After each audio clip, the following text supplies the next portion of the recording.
খাস কলকাতায় পুকুর ভরাট, আবর্জনা আর মাটি ফেলে বোঝানো হচ্ছে পুকুর। গড়িয়ার ঘটনায় আজব সাফাই কাউন্সিলরের, পুকুর ভরাট রুখতে কড়া মেয়র।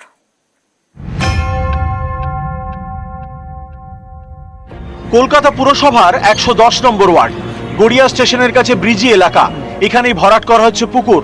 স্থানীয়দের দাবি, একটা সময় স্নান করা, বাসন মাজার বড় ভরসা ছিল এই পুকুর। এখন জলই দেখা যায় না, চারদিকে শুধুই আবর্জনা।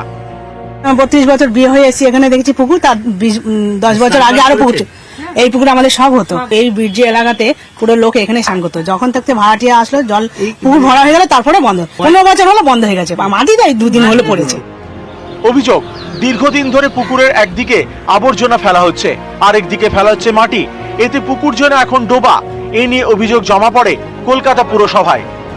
এটা পুকুরই ছিল, এখানে আমরা স্নান করতাম, সবই করতাম। কদিন আগে আমার তো বিয়ে হচ্ছে 2007-এ, তখন আমি সে স্নান করেছি। পেছনে দেখুন না, সব লোকেরা এসে আবর্জনা ফেলছে, তাই ভরাট হয়ে গেছে।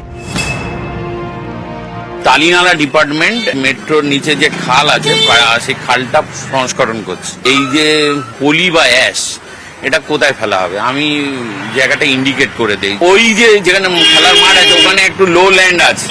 এখন যেহেতু এটা এমন একটা পলি মাটি, বর্ষার জলেতে কিছুটা ধুয়ে হয়তো ওই দিকটা গেছে, সেটাই অভিযোগ হয়েছে। সঙ্গে সঙ্গে আমরা ব্যাপারটা নিয়ে সতর্ক হয়েছি। স্পেসিফিক কমপ্লেন হলে প্রশাসনের কাজ হচ্ছে পুকুর ভরাট আটকানো। কাউন্সিলর দাঁড়িয়ে থাকলেই তার ওটা লিগালাইজ হয়ে গেল, না থাকলে লিগালাইজ হলো না, নয়। যদি কোথাও পুকুর ভরাট হয়, তাহলে পুলিশ এবং আমাদের প্রশাসন, কর্পোরেশন, স্পেসিফিক যদি থাকে, আপনি আমাকে দিন ঠিকানা, উই উইল এনকোয়ার, এবং পুকুর ভরাট আটকানো এটা আমাদের কাছে সবার কাছে কর্তব্য, এই কাজটা করব। নিউজ 18 বাংলা।